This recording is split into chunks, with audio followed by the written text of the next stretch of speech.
Numbers chapter 30. Moses said to the heads of the tribes of Israel, "This is what the Lord commands.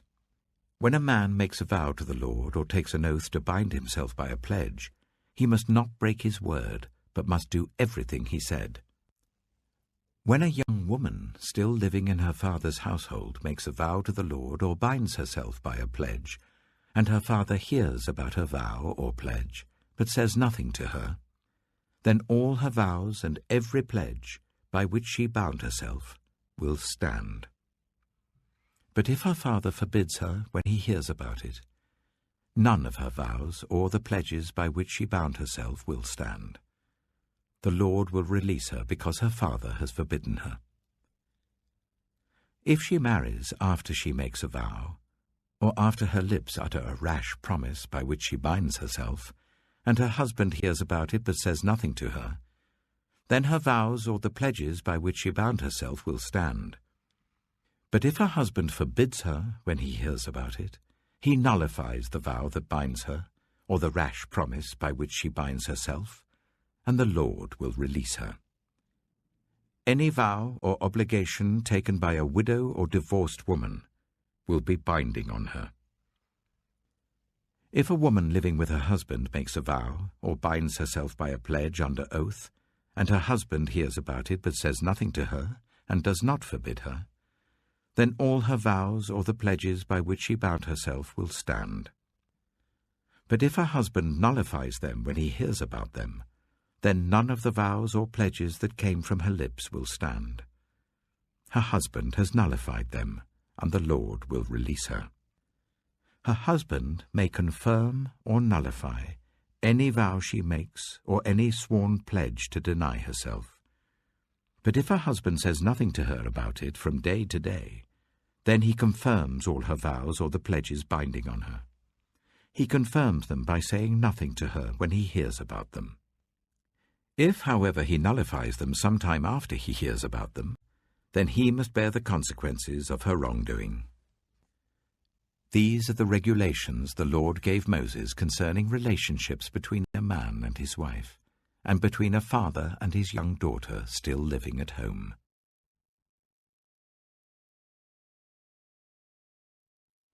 Numbers chapter 31. The Lord said to Moses, "Take vengeance on the Midianites for the Israelites. After that, you will be gathered to your people." So Moses said to the people, "Arm some of your men to go to war against the Midianites, so that they may carry out the Lord's vengeance on them. Send into battle 1,000 men from each of the tribes of Israel." So 12,000 men armed for battle, 1,000 from each tribe, were supplied from the clans of Israel. Moses sent them into battle, 1,000 from each tribe, along with Phinehas, son of Eleazar the priest, who took with him articles from the sanctuary and the trumpets for signaling. They fought against Midian, as the Lord commanded Moses, and killed every man. Among their victims were Evi, Rechem, Zur, Hur, and Reba, the 5 kings of Midian. They also killed Balaam, son of Beor, with the sword. The Israelites captured the Midianite women and children, and took all the Midianite herds, flocks, and goods as plunder. They burned all the towns where the Midianites had settled, as well as all their camps.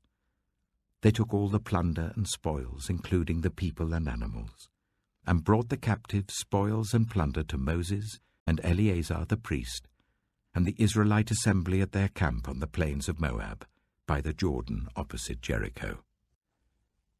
Moses, Eleazar the priest, and all the leaders of the community went to meet them outside the camp.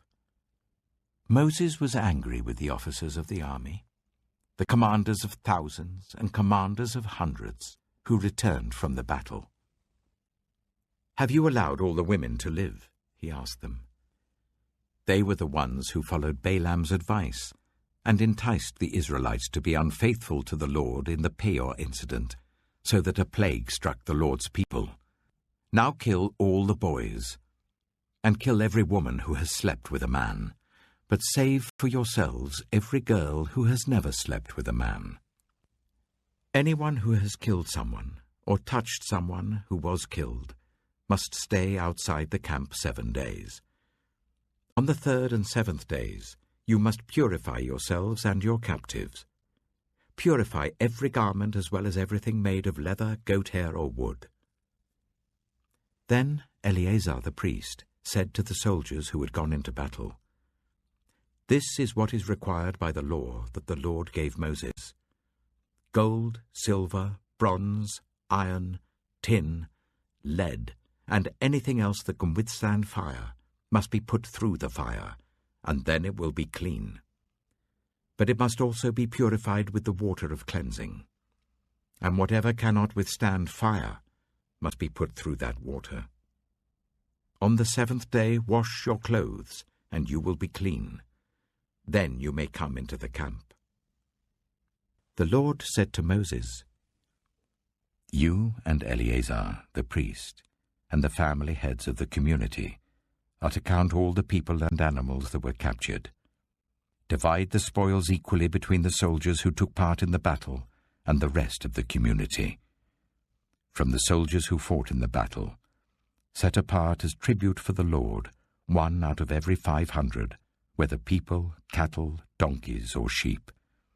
Take this tribute from their half share and give it to Eleazar the priest as the Lord's part. From the Israelites' half, select 1 out of every 50, whether people, cattle, donkeys, sheep, or other animals. Give them to the Levites, who are responsible for the care of the Lord's tabernacle." So Moses and Eleazar the priest did as the Lord commanded Moses. The plunder remaining from the spoils that the soldiers took was 675,000 sheep, 72,000 cattle, 61,000 donkeys, and 32,000 women who had never slept with a man. The half share of those who fought in the battle was 337,500 sheep, of which the tribute for the Lord was 675. 36,000 cattle, of which the tribute for the Lord was 72. 30,500 donkeys, of which the tribute for the Lord was 61. 16,000 people, of whom the tribute for the Lord was 32. Moses gave the tribute to Eleazar the priest as the Lord's part, as the Lord commanded Moses. The half belonging to the Israelites, which Moses set apart from that of the fighting men, the community's half, was 337,500 sheep, 36,000 cattle, 30,500 donkeys, and 16,000 people. From the Israelites' half, Moses selected 1 out of every 50 people and animals, as the Lord commanded him, and gave them to the Levites, who were responsible for the care of the Lord's tabernacle. Then the officers who were over the units of the army, the commanders of thousands and commanders of hundreds, went to Moses and said to him, "Your servants have counted the soldiers under our command, and not one is missing. So we have brought as an offering to the Lord the gold articles each of us acquired, armlets, bracelets, signet rings, earrings, and necklaces, to make atonement for ourselves before the Lord." Moses and Eleazar the priest accepted from them the gold, all the handcrafted articles. All the gold from the commanders of thousands and commanders of hundreds that Moses and Eleazar presented as a gift to the Lord weighed 16,750 shekels. Each soldier had taken plunder for himself. Moses and Eleazar the priest accepted the gold from the commanders of thousands and commanders of hundreds, and brought it into the tent of meeting as a memorial for the Israelites before the Lord.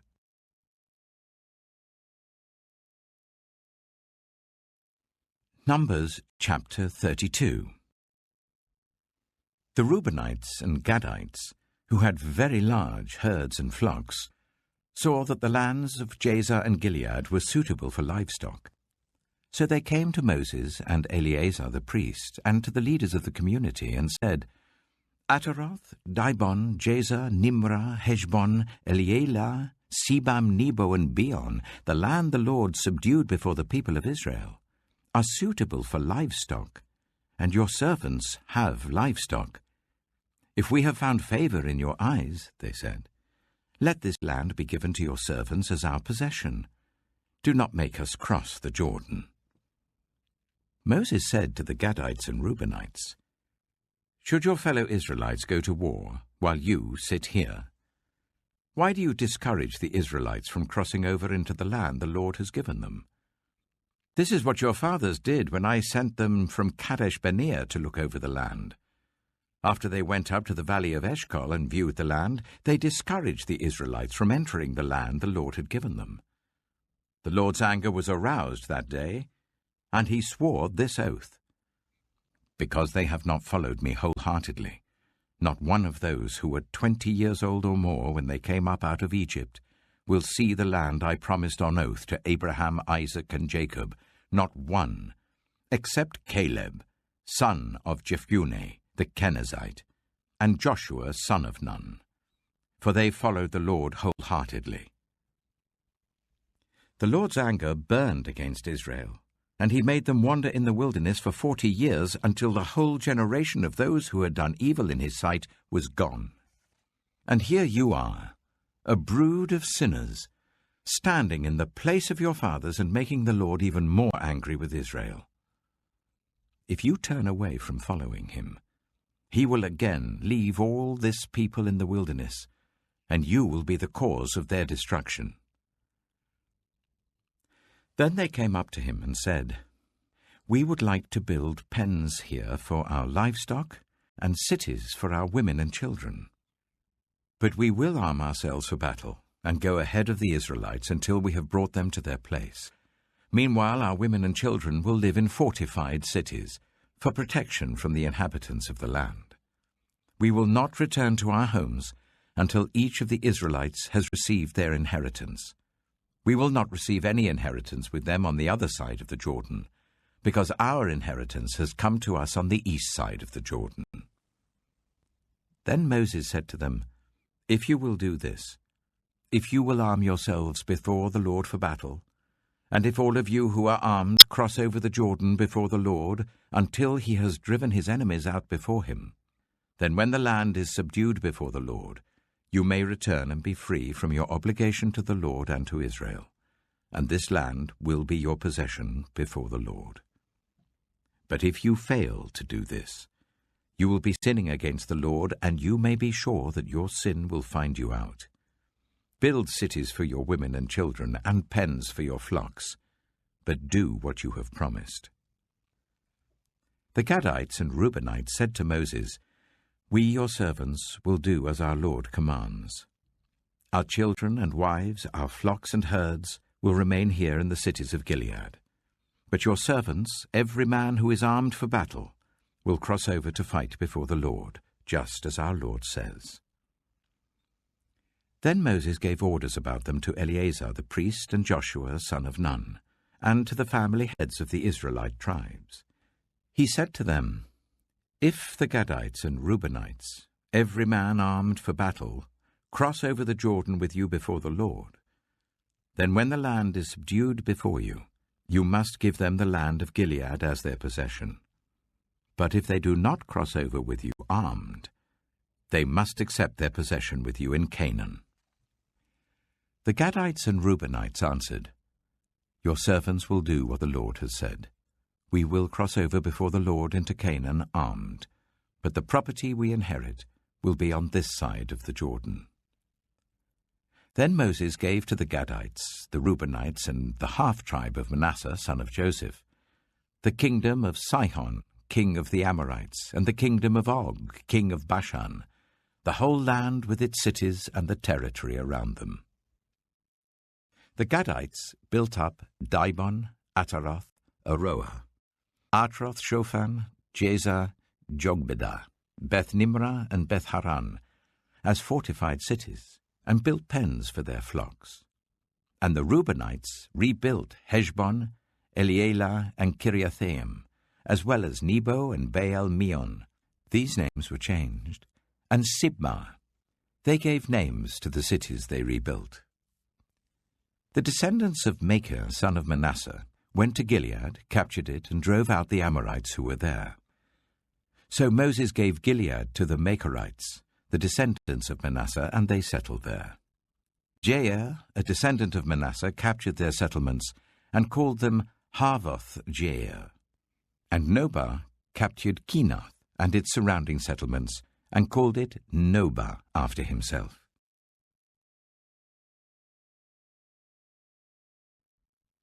Numbers chapter 33. Here are the stages in the journey of the Israelites when they came out of Egypt by divisions under the leadership of Moses and Aaron. At the Lord's command, Moses recorded the stages in their journey. This is their journey by stages. The Israelites set out from Ramesses on the 15th day of the first month, the day after the Passover. They marched out defiantly in full view of all the Egyptians, who were burying all their firstborn, whom the Lord had struck down among them, for the Lord had brought judgment on their gods. The Israelites left Ramesses and camped at Succoth. They left Succoth and camped at Etham, on the edge of the desert.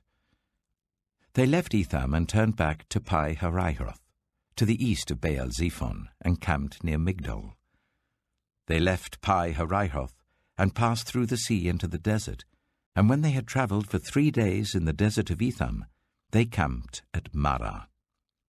They left Marah and went to Elim, where there were 12 springs and 70 palm trees, and they camped there. They left Elim and camped by the Red Sea. They left the Red Sea and camped in the desert of Sin. They left the desert of Sin and camped at Dophkah. They left Dophkah and camped at Ailush. They left Ailush and camped at Rephidim, where there was no water for the people to drink.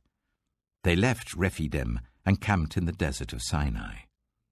They left the desert of Sinai and camped at Kibroth Hattaavah. They left Kibroth Hattaavah and camped at Hazeroth. They left Hazeroth and camped at Rithmah. They left Rithmah and camped at Rimmon-Perez. They left Rimmon-Perez and camped at Libnah. They left Libnah and camped at Rissah. They left Rissah and camped at Kihaleath. They left Kihaleath and camped at Mount Shepher. They left Mount Shepher and camped at Haredah. They left Haredah and camped at Makheloth. They left Makheloth and camped at Teath. They left Teath and camped at Tirah. They left Tirah and camped at Mithkah. They left Mithkah and camped at Hashmonah. They left Hashmonah and camped at Moseroth. They left Moseroth and camped at Bene-Jaakan. They left Bene-Jaakan and camped at Hor-Haggidgad. They left Hor-Haggidgad and camped at Jothbathah. They left Jothbathah and camped at Abronah. They left Abronah and camped at Ezion-Geber. They left Ezion-Geber and camped at Kadesh in the desert of Zin. They left Kadesh and camped at Mount Hor on the border of Edom. At the Lord's command, Aaron the priest went up Mount Hor, where he died on the first day of the 5th month of the 40th year after the Israelites came out of Egypt. Aaron was 123 years old when he died on Mount Hor. The Canaanite king of Arad, who lived in Negev of Canaan, heard that the Israelites were coming. They left Mount Hor and camped at Zalmonah. They left Zalmonah and camped at Punon. They left Punon and camped at Oboth. They left Oboth and camped at Layabarim on the border of Moab. They left Layabarim and camped at Dibon-Gad. They left Dibon-Gad and camped at Almon-Diblathaim. They left Almon-Diblathaim and camped in the mountains of Abarim near Nebo. They left the mountains of Abarim and camped on the plains of Moab by the Jordan opposite Jericho. There, on the plains of Moab, they camped along the Jordan from Beth-Jeshimoth to Abel-Shittim. On the plains of Moab by the Jordan opposite Jericho, The Lord said to Moses, "Speak to the Israelites and say to them, when you cross the Jordan into Canaan, drive out all the inhabitants of the land before you. Destroy all their carved images and their cast idols, and demolish all their high places. Take possession of the land and settle in it, for I have given you the land to possess. Distribute the land by lot according to your clans. To a larger group give a larger inheritance, and to a smaller group a smaller one. Whatever falls to them by lot will be theirs. Distribute it according to your ancestral tribes.